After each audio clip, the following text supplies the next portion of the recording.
Bapa di surga, kami bersyukur kepadamu Tuhan. Sampai pada saat ini Engkau masih memberi kami kesempatan untuk mendengarkan sebagian daripada firman-Mu. Kami ingin sama-sama merenungkan firman-Mu Tuhan.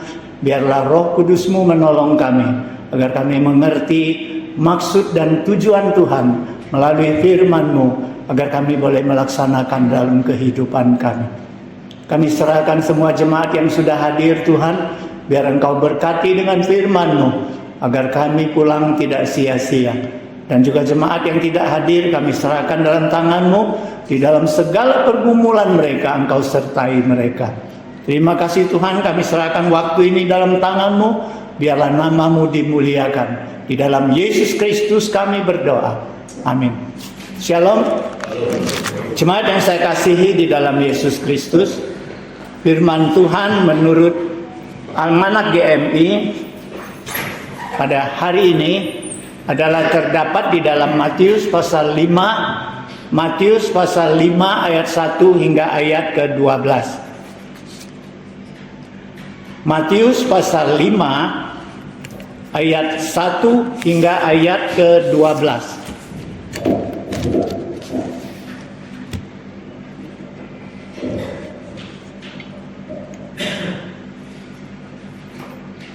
Matius 5 pasal 5 ayat 1 hingga ayat ke-12. Bila sudah mendapatkannya, mari kita baca bersama-sama. Kita hayati firman Tuhan ini. Kita mulai.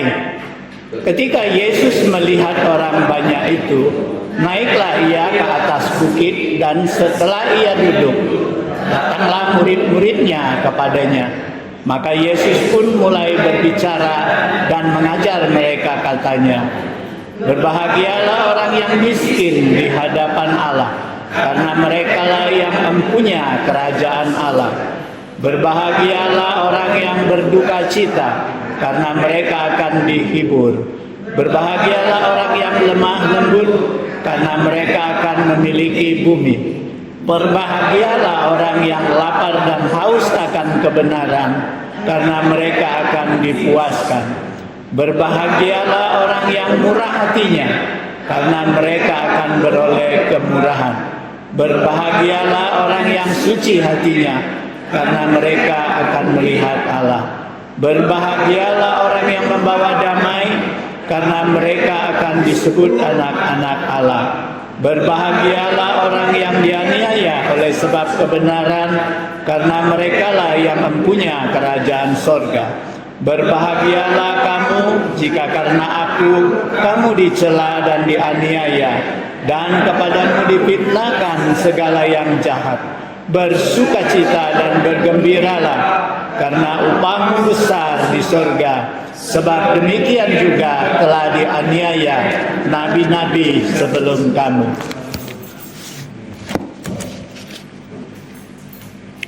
Jemaat yang saya kasihi di dalam Yesus Kristus, sebelum kita masuk dalam firman Tuhan, ya kita patut mengucapkan syukur ya. Kita diberkati oleh Tuhan, keluarga Desta di antara kita ya, sudah dikaruniai Tuhan 3 hari yang lalu seorang anak laki-laki.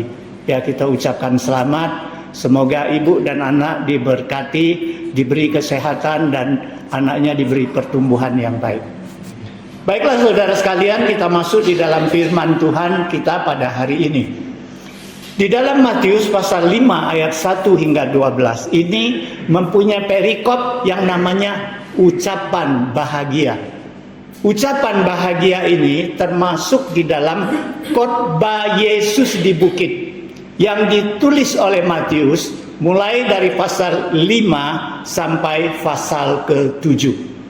Nah saudara sekalian, khotbah Yesus di bukit ini khususnya ditujukan kepada murid-murid Yesus. Ini pendapat semua teolog ya. Ditujukan kepada murid-murid Yesus yang pada saat itu kita tahu kalau menurut Matius menulis Yesus baru merekrut 4 murid. 1 Yohanes, Andreas, 2 Simon Petrus, kemudian 3 Yohanes dan Yakobus. Tetapi di tulisan Lukas, sebelum Yesus khotbah di bukit, Yesus sudah merekrut 12 muridnya. Nah, jadi sekarang pendapat dari segala teolog itu adalah khotbah Yesus di bukit ini khusus ditujukan kepada murid-muridnya. Tetapi apabila kita baca di dalam Matius pasal 5, diawali dengan kata, setelah Yesus melihat orang banyak itu. Setelah Yesus melihat orang banyak itu, maka Yesus naik ke atas bukit. Yesus pilih tempat duduk, mungkin di atas sebuah batu yang besar. Kemudian Yesus punya murid datang ke depan. Mereka duduk di depan Yesus. Dan kemudian orang banyak, lapis 2, lapis 3, lapis 4. Seterusnya mungkin beribu orang di situ. Jadi saya pikir, saya punya pendapat yang beda sedikit. Kalau Yesus memang mau khusus kepada murid khotbahnya ini, maka dia bisa mengajak muridnya ke tempat yang sepi.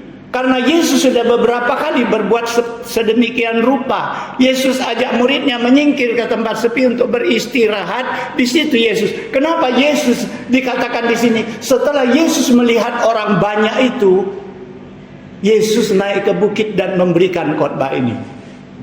Saya mempunyai hemat demikian. Khotbah ini memang Yesus berikan khusus kepada murid-muridnya, tetapi Yesus juga tujukan khotbah ini kepada orang banyak. Itu pasti, itu lazim. Ya. Kalau enggak, kenapa orang banyak itu ada di situ Yesus khotbahkan itu?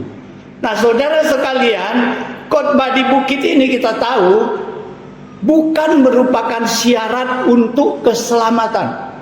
Kita tahu keselamatan itu diberi Tuhan secara cuma-cuma. Bukan harus melakukan ini, harus melakukan ini, harus melakukan ini kamu baru selamat. Tidak.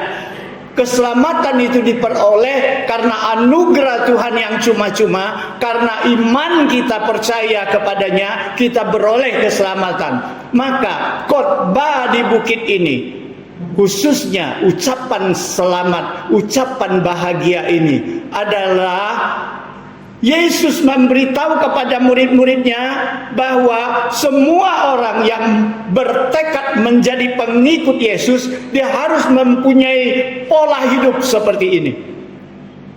Dia harus mempunyai gaya hidup seperti yang Yesus katakan. Jadi ini merupakan gaya hidup.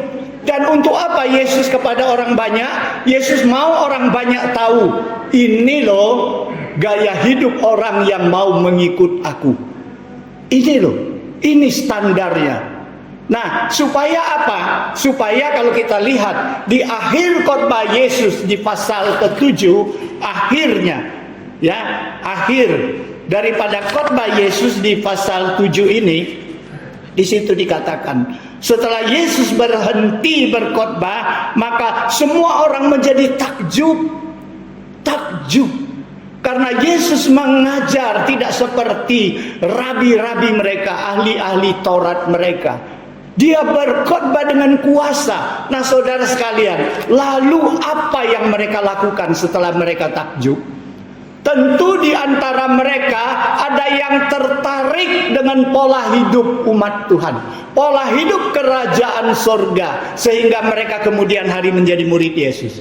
Oleh sebab itu kita lihat ya, murid Yesus bukan hanya 12 orang.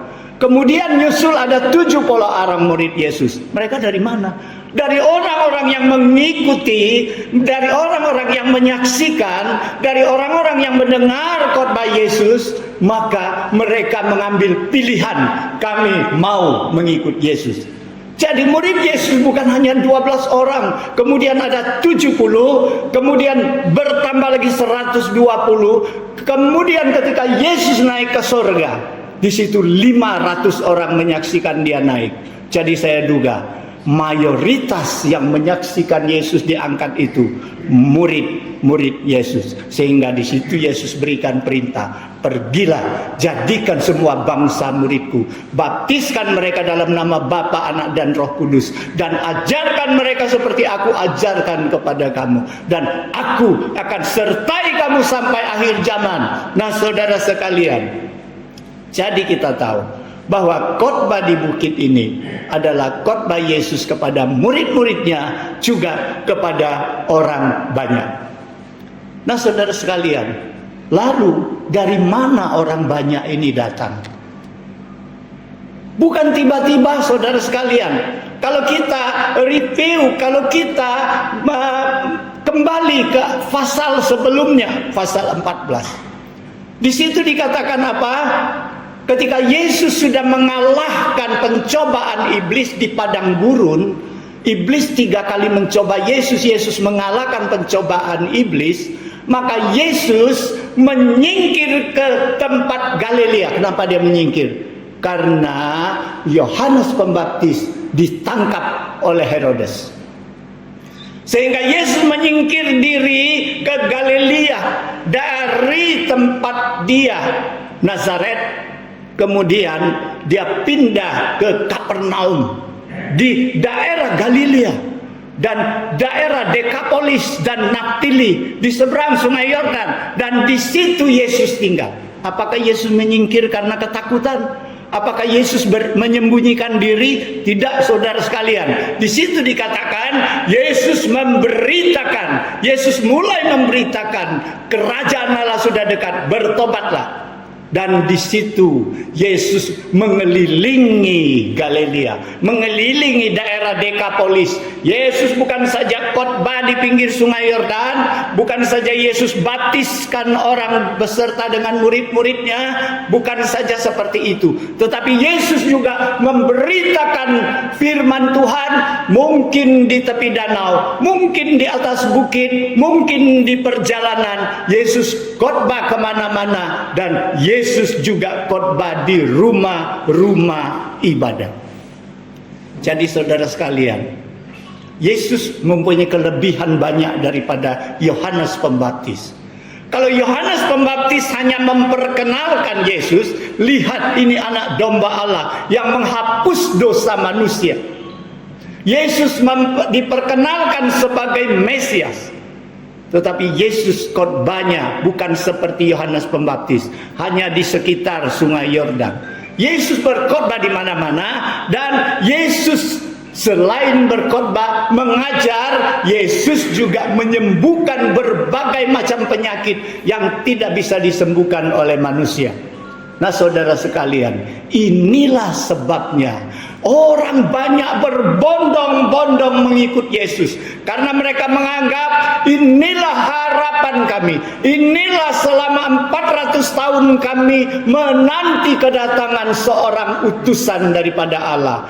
Dia inilah yang akan bebaskan kami dari penjajah.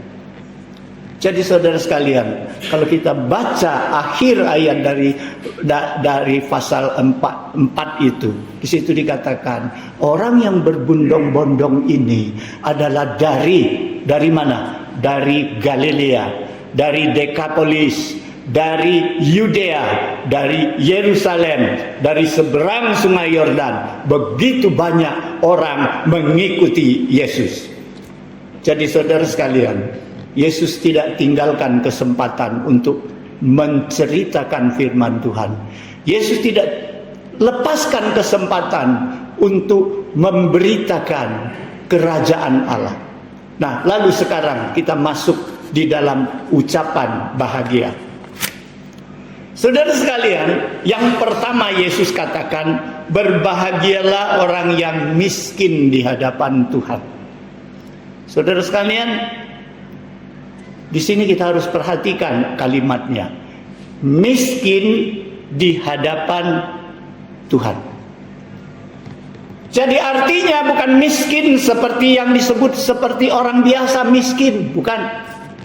Karena nggak mungkin orang yang miskin kita datang kepadanya, kita salam dan berikan selamat. Selamat ya kau miskin, nggak mungkin. Ya, oleh sebab itu Matius menulis, Yesus mengajar, berbahagialah orang yang miskin di hadapan Allah. Saudara sekalian,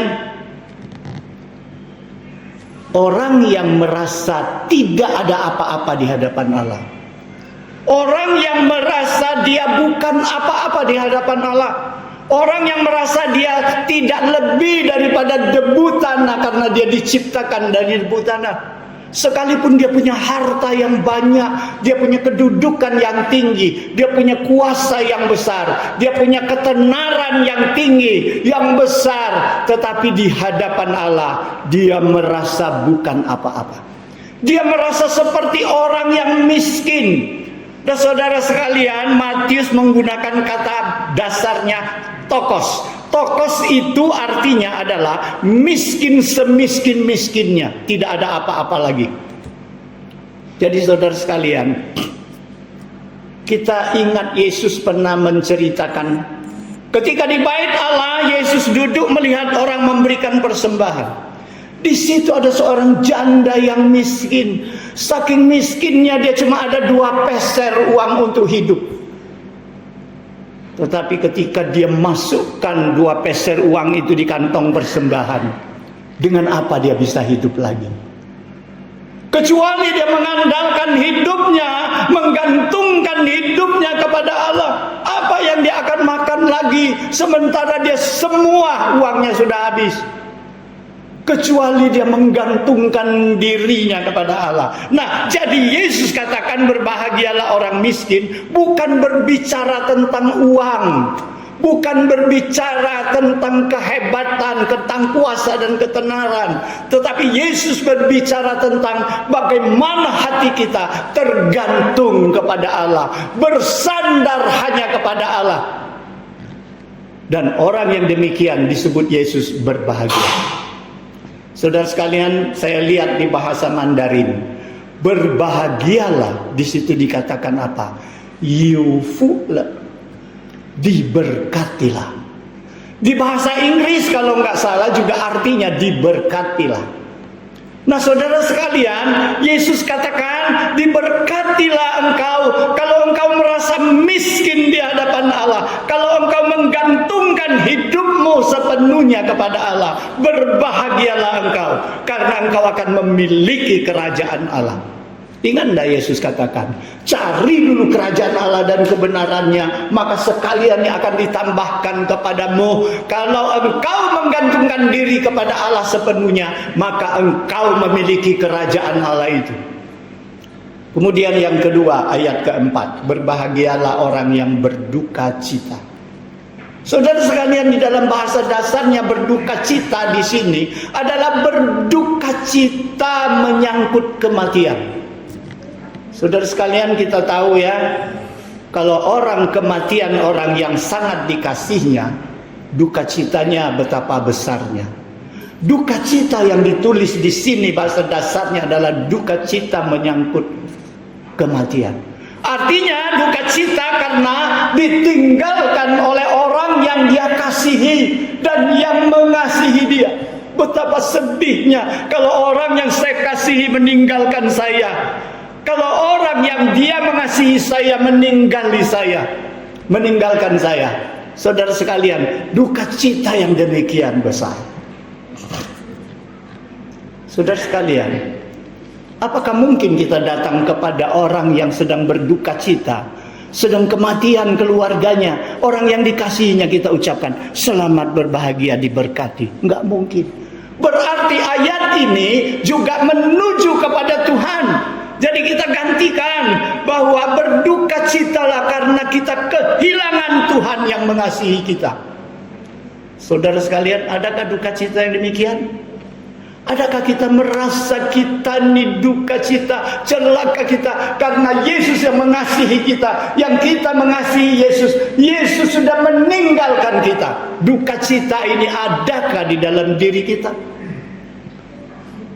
Saudara sekalian, Yesus katakan diberkatilah orang kalau dia berduka cita karena orang Yesus yang mengasihi dia itu meninggalkan dia. Lalu saya terima ini argumen ini, tetapi saya punya pertanyaan. Mungkinkah orang yang mengasihi Tuhan, Tuhan mengasihi dia, kemudian Tuhan tinggalkan dia? Rasanya nggak mungkin ya. Nggak mungkin ya. Jadi apa yang menyebabkan Tuhan yang kita kasihi itu meninggalkan kita. Kita harus cari penyebabnya. Penyebabnya bukan lain dan bukan tidak, adalah karena dosa-dosa kita. Itu ditulis oleh Yesaya. Bukan tangan Tuhan kurang panjang menolongmu, bukan telinga Tuhan tidak mendengar sehingga tidak mendengar seru doamu, karena dosa-dosamu lah membuat Tuhan meninggalkan engkau. Saudara sekalian, jadi Yesus mau berbicara seperti ini. Berbahagialah, diberkatilah orang karena sadar dosa-dosanya menyebabkan Yesus meninggalkan dia. Saudara sekalian, pernahkah kita merasa duka cita karena perbuatan dosa yang kita buat? Ada seorang pemuda yang bernama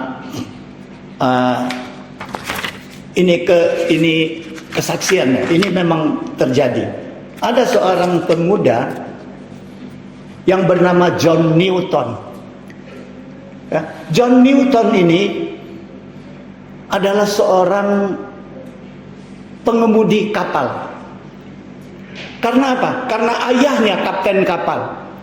Sejak 11 tahun dia sudah sangat bersahabat dengan laut.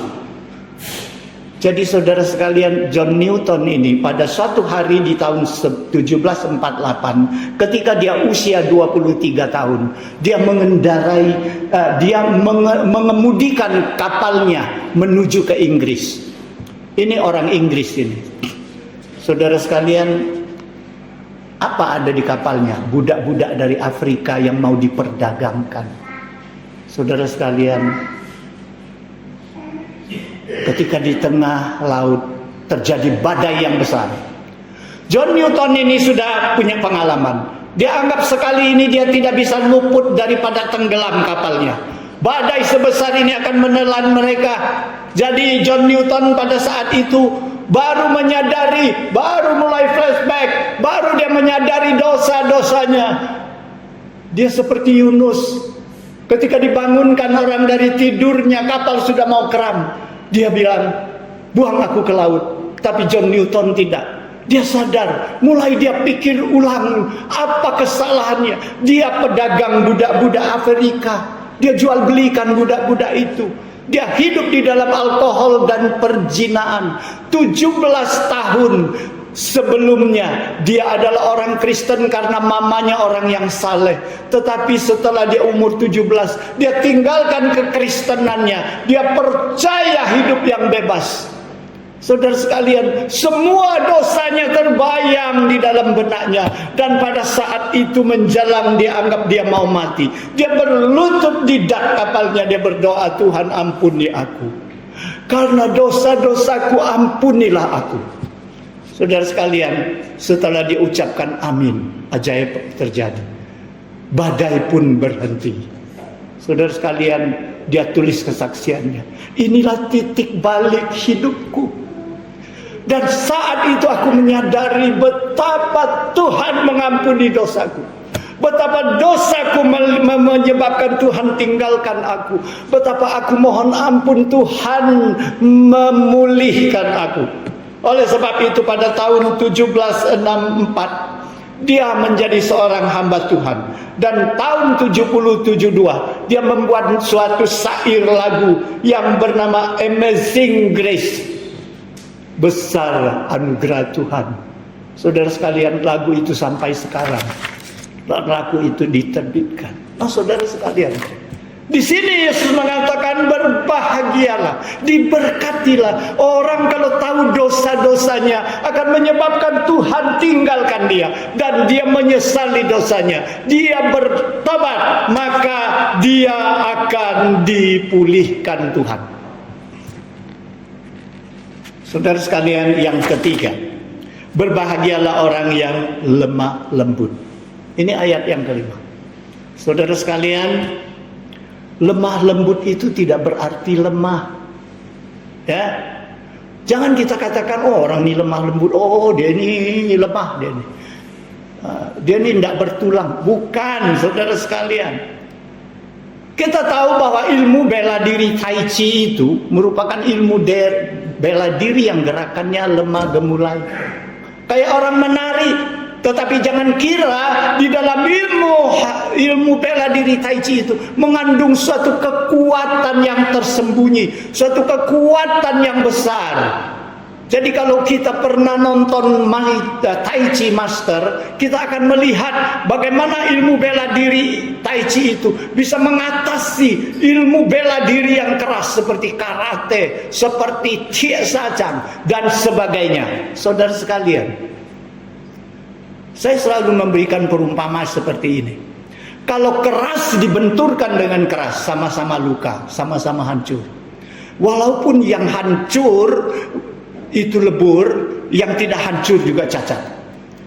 Tapi kalau orang menggunakan kekerasan memukul kita, lantas saya sodorkan bantal, ya, saya tidak merasa apa-apa. Dia mukul juga enggak merasa mukul. Nah, saudara sekalian, oleh sebab itu filosofi Tai Chi itu di bahasa Tionghoanya adalah Yizhou Kekang, dengan kelembutan menaklukkan kekerasan. Nah, saudara sekalian, orang yang lemah lembut itu tidak suka pertikaian. Orang yang lemah lembut itu kalau hadir, dia menyejukkan suasana. Saudara sekalian, di dalam Amsal pasal 15 ayat 1 di situ Raja Salomo mengatakan demikian. Jawaban yang lemah lembut meredahkan kegeraman. Orang sudah geram, kita jawab dengan lemah lembut, dia akan meredahkan kegeraman. Oleh sebab itu Yesus mengajak kepada kita semuanya, pikul aku yang kupasang, belajarlah kepadaku, karena aku lemah lembut dan rendah hati, jiwamu akan mendapat ketenangan. Saudara sekalian, gereja butuh orang-orang yang demikian. Lalu apakah kita ada di dalamnya? Apakah kita termasuk di dalamnya orang yang lemah lembut? Kalau iya, diberkatilah kita di atas bumi yang Tuhan berikan kepada kita. Yang di ayat ke-6, berbahagialah orang yang lapar dan haus, karena mereka akan dipuaskan. Saudara sekalian, kalau orang lapar dan haus, yang dia cari apa? Minum dan makan dan minum. Saudara sekalian, kalau orang yang lapar dan haus akan kebenaran, yang dia cari apa? Kebenaran. Saudara sekalian, kita tahu bahwa kebenaran yang hakiki hanya ada pada Yesus. Hanya ada pada Tuhan. Kebenaran di dunia ini relatif. Hari ini, abad ini dianggap benar. Mungkin abad di depan itu sudah salah. Pendapatmu di sini benar, tapi mungkin di Palembang itu salah pendapatmu. Kurang benar atau salah sama sekali. Jadi saudara sekalian, kebenaran yang hakiki adalah Tuhan. Jadi Yesus katakan, berbahagialah kalau orang karena firman Tuhan, dia haus dan lapar, dia mau mencari firman Tuhan. Karena menurut Paulus di dalam 2 Timotius pasal 3 ayat 16 ke 17, firman Tuhan itu bermanfaat untuk mengajar. Bukan saja mengajar, menyatakan kesalahan. Bukan saja menyatakan kesalahan, memperbaiki kelakuan, kemudian untuk mendidik orang di dalam kebenaran, dan untuk dilengkapi dalam perbuatan yang baik. Jadi saudara sekalian, kalau orang yang rindu kebenaran Tuhan, dia akan dilengkapkan. Dia akan dilengkapi oleh hal-hal yang tadi. Kemudian dia akan merasa puas. Dia akan dipuaskan. Saudara sekalian, saya lalu pikir, apakah selesai di sini? Tidak.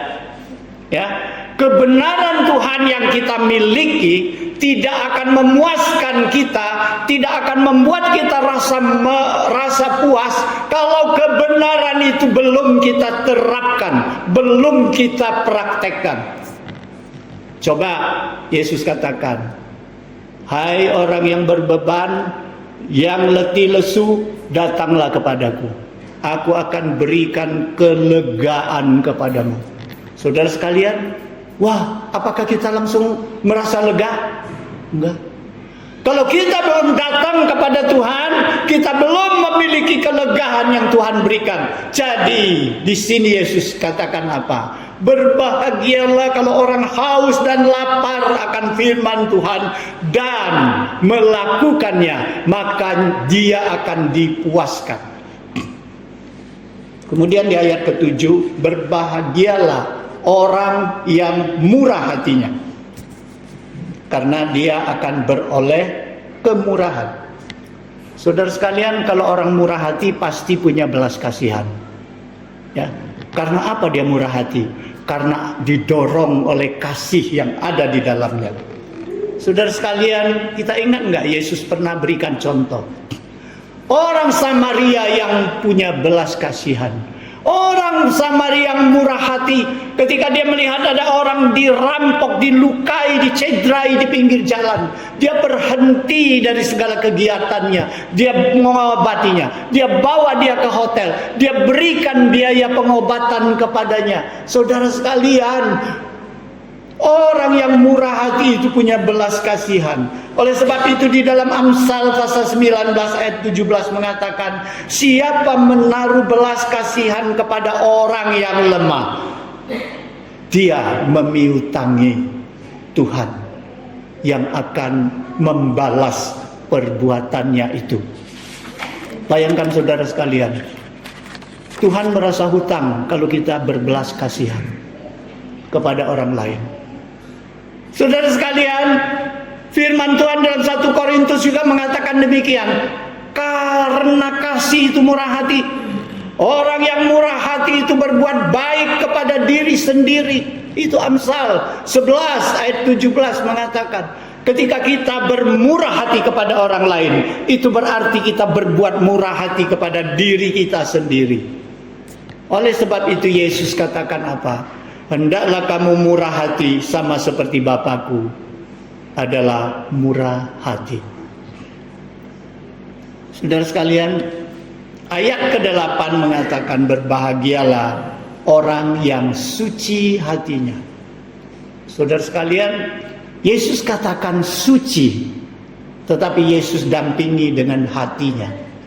Kenapa hati harus dibuat suci?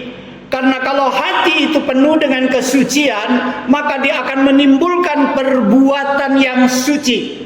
Kita ingat Yesus katakan, makanan tidak akan menajiskan orang. Makanan hanya melalui mulut masuk ke perut dan turun ke jamban. Tetapi apa yang masuk ke dalam hati dan keluar dari mulut, itu yang akan menajiskan orang. Oleh sebab itu, kalau Yesus katakan, diberkatilah orang yang suci hatinya, Yesus tekankan, hatimu harus dibersihkan. Saudara sekalian, saya pikir bagaimana menyucikan hati kita ya? Hati ini seperti sebuah wadah. Kalau kita isi dengan kotor, kita isi dengan gosip, kita isi dengan kata-kata yang menyakitkan, kita isi dengan hal-hal yang negatif, maka kepenuhan hati ini akan meluap keluar dari mulut kita. Itu akan keluar yang kotor, keluar yang provokasi. Saudara sekalian, oleh sebab itu hati kita mau suci, kita harus isi dengan hal yang suci. Siapa yang suci? Allah itu suci adanya. Saudara sekalian, isilah segala hal yang positif daripada Allah. Karena dari hati itulah akan terpancar kehidupan. Itulah dikatakan oleh Amsal, jagalah hatimu dengan segala kewaspadaan. Saudara sekalian, hati harus dijaga kesuciannya. Kemudian ayat ke-9, berbahagialah orang yang membawa damai, karena mereka akan disebut anak-anak Allah. Saudara sekalian, saya pikir kalau mau membawa damai, berarti yang bawaan kita itu damai kan? Berarti kalau kita mau bawa damai kepada orang, kita harus memiliki damai itu. Kalau kita mau memiliki damai, berarti kita cinta damai. Saudara sekalian, bagaimana orang bisa membawakan damai kepada orang lain kalau dia belum damai kepada dirinya sendiri? Kalau hatinya penuh ketidakdamaian. hatinya penuh kepahitan, hatinya penuh sakit hati, dendam, iri, semua yang ada di hatinya, masih belum damai dia. Ya, bagaimana dia bawa damai kepada orang lain? Yang dia bawa pasti sebaliknya. Nah, saudara sekalian, yang kedua, orang yang mau membawa damai, dia harus berdamai kepada Tuhan dulu. Itu sebabnya Paulus di dalam 2 Timotius pasal 2 ayat 22 mengatakan apa? Kejarlah damai. Damai itu harus dikejar. Dari mana kita kejar? Kita kejar. Kita berdamai dengan Allah. Karena apa kita berdamai dengan Allah? Karena Allah memiliki damai sejahtera yang tidak bisa dimiliki oleh di dunia. Kita ingat ketika Yesus sebelum naik ke sorga, Yesus berkata kepada muridnya yang waktu itu lagi bimbang, yang waktu itu masih bingung, gurunya yang mereka harapkan akan dipaku disalib, akan meninggalkan mereka. Yesus katakan, jangan khawatir, aku berikan damai sejahtera kepadamu. Damai sejahtera yang kuberikan ini tidak dapat diberikan dunia kepadamu, tidak seperti yang diberikan dunia kepadamu. Jadi saudara sekalian, kalau kita mau membawa damai, kita harus berdamai dulu dengan diri kita. Beresin dulu hati kita. Kemudian kita beresin hubungan kita dengan Tuhan. Kejarlah damai itu. Milikilah Tuhan. Maka kita miliki damai itu. Kemudian satu lagi. Bagaimana orang diberkati karena membawa damai? Damai itu harus dibawa bukan di suasana damai, tetapi di suasana yang konflik. Saudara sekalian, kalau ini sudah damai semua, saya bawa damai ke sini, enggak ada arti damainya. Karena apa? Memang sudah penuh damai di sini. Damai baru bisa berarti kalau di dalam suasana konflik kita hadirkan damai itu. Di suasana yang kacau, kita hadirkan damai itu. Di suasana hati mereka sedang gelisah, kita hadirkan damai itu. Saudara sekalian, inilah kesaksian umat Tuhan. Di mana-mana kita menjadi duta damai, bukan duta recok, bukan duta konflik. Ya, kita harus ingat. Kita harus jadi duka damai. Kemudian kita lihat ayat ke-10 hingga ayat ke-12. Berbahagialah, saya simpulkan, berbahagialah orang yang dianiaya karena Tuhan dan karena kebenaran Tuhan. Saudara sekalian, saya pikir ini agak berat ya, dianiaya. Tapi saya pikir ada enggak ayat-ayat yang Yesus katakan yang menjurus seperti dianiaya ini? Karena tidak ada orang mau dianiaya ya. Sekalipun demi kebenaran dan demi Tuhan mungkin pikir-pikir dulu ya. Pikir-pikir dulu. Karena manusia pada umumnya cari aman. Ya, kita tahu situasi kacau, orang pada datang gereja karena dia pikir di situ ada keamanan. Kalau enggak dia lupa dengan gereja, lupa dengan Tuhan. Nah saudara sekalian, damai itu dikejar orang, bukannya dianiaya. Tetapi ingat enggak Yesus katakan, siapa yang mau mengikuti aku, dia harus pikul salibnya ikut aku. Jadi di sini Yesus ingin mengatakan, kalau engkau mau menjadi murid Tuhan, engkau mau mengikut Tuhan, ada harga yang harus dibayar. Rela enggak? Mau enggak kita? Mungkin kalau hanya batas situ kalimatnya, kita enggak mau. Ngapain ikut Tuhan? Kalau harus korban, harus pikul salib, harus bayar harga. Tapi kita lihat akhirnya bahwa engkau akan mendapatkan pahala yang kekal. Berkatmu akan besar di sorga. Saudara sekalian, dunia ini sementara. Orang yang bagaimana hebatnya, tiba saatnya dia akan meninggalkan dunia ini, tinggalkan semua kehebatannya. Saudara sekalian, puluhan tahun hanya sekejap mata. Saya bayangkan ya, ketika saya pindah ke Pagar Alam, saya tahun 77. Tahun 77 baru 27 tahun, saya masih gagah waktu itu. Main tenis masih diundang-undang untuk tanding. Sekarang 76. Yang tahun 27 itu masih saya ingat waktu saya pindah. Di situ Pak Simanong Khalid bantu saya turunin barang-barang dari mobil truk. Di situ Pak Nyuklin bantu saya bongkari pintu kamar karena lemari nggak bisa masuk. Nah saudara sekalian, hidup manusia ini sementara, hidup kita yang kekal ada di sorga. Maka Yesus bukan saja mengatakan, ikut aku pikul salibmu, bayar hargamu. Tetapi Yesus katakan, engkau akan diberikan berkat yang besar, yang kekal di dalam sorga. Nah saudara sekalian, inilah yang seharusnya membuat kita mau mengikut Tuhan. Saudara sekalian, di dalam Alkitab banyak tokoh yang setia. Karena apa? Karena kalau kita mengalami penderitaan karena iman percaya kepada Tuhan, itu bukan kutukan, bukan. Tapi itu adalah suatu cerminan kesetiaan kita kepada Tuhan. Jadi kalau orang yang mau bayar harga, mau berkorban pikul salib untuk Tuhan, orang itu adalah setia kepada Tuhan. Banyak tokoh yang setia. Daniel setia di dalam doanya. Masuk lubang singa, nggak peduli, tetap berdoa.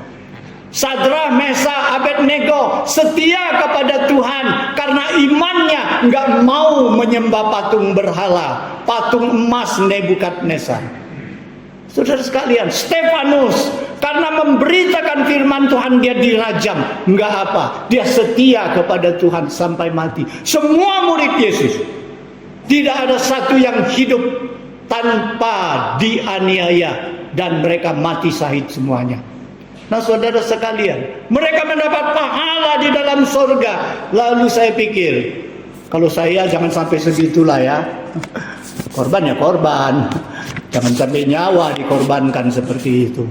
Tapi saudara, saya pikir begini, kalau firman Tuhan hanya sebatas itu, mungkin orang yang bersedia mengikut Yesus itu terbatas.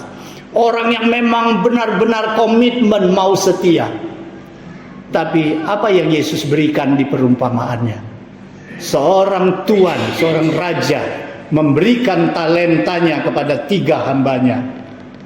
1, 5, 1, 2, 1, 1. Kemudian yang 5 dan 2 ini mengusahakannya, menjalankan talenta itu sehingga mendapatkan keuntungan. Yang 5 dapat untung 5, yang 2 dapat untung 2, tetapi yang 1 pendamkan di tanah, malas bekerja. Saudara sekalian, apa yang Tuhan katakan kepada yang 5 dan 2 itu? Hai engkau hamba yang baik dan setia. Engkau setia di dalam perkara yang kecil, aku akan memberikan kamu perkara yang besar. Masuklah ke dalam kebahagiaan Tuhan. Saudara sekalian, berarti orang yang disebut Tuhan setia itu bukan saja dia setia mengorbankan nyawanya, tetapi yang setia menjalankan talentanya. Oh, kalau demikian mungkin banyak orang bisa lakukan. Kita semua diberi talenta oleh Tuhan. Ada suaranya yang nyaring bisa puji Tuhan. Jangan nggak ikut kalau ada paduan suara di gereja. Rame-rame kita dukung, kita puji Tuhan. Kalau ada yang punya waktu untuk melayani, jangan simpan di rumah, nganggur di rumah. Gunakan waktumu untuk melayani Tuhan dan sebagainya. Banyak pekerjaan pelayanan yang harus kita lakukan. Jangan hanya hamba Tuhan yang bekerja. Semua jemaat bekerja mendukung pelayanan di gereja ini, maka gereja ini akan maju dan nama Tuhan akan dimuliakan. Banyak orang akan jadi diselamatkan karena pelayanan kita. Jadi saudara sekalian, Yesus memberikan ucapan bahagia ini. Tujuannya adalah ingin ikut aku, mempunyai pola hidup yang demikian. Kalau engkau mempunyai pola hidup yang demikian, engkau berbahagia dan diberkati. Saudara sekalian, semoga firman Tuhan hari ini memberkati kita semuanya. Mari kita berdoa. Bapa di surga, kami mau bersyukur kepada-Mu Tuhan untuk kasih setia-Mu kepada kami. Kami mohon ampun kalau selama ini kami kurang setia kepada Tuhan. Pola hidup kami tidak sesuai dengan standar yang Kau inginkan. Kami bukan memuliakan nama-Mu, seringkali perbuatan kami, perkataan kami mencemarkan nama-Mu. Tapi hari ini melalui firman-Mu Tuhan, Engkau mengajar kami. Engkau memberikan pola yang jelas kepada kami. Bagaimana kami sebagai seorang yang mengikut Tuhan yang benar. Tolong kami Tuhan, dengan Roh-Mu yang kudus agar kami dimampukan. Untuk satu persatu kami laksanakan dengan benar. Satu persatu kami laksanakan sehingga berkenan di hati Tuhan. Sehingga kami patut disebut berbahagia dan diberkati. Sehingga kami akan mendapat berkat-Mu yang kekal di dalam surga. Terima kasih Tuhan. Kami serahkan hidup kami di dalam tangan-Mu. Di dalam Yesus Kristus kami berdoa. Amin.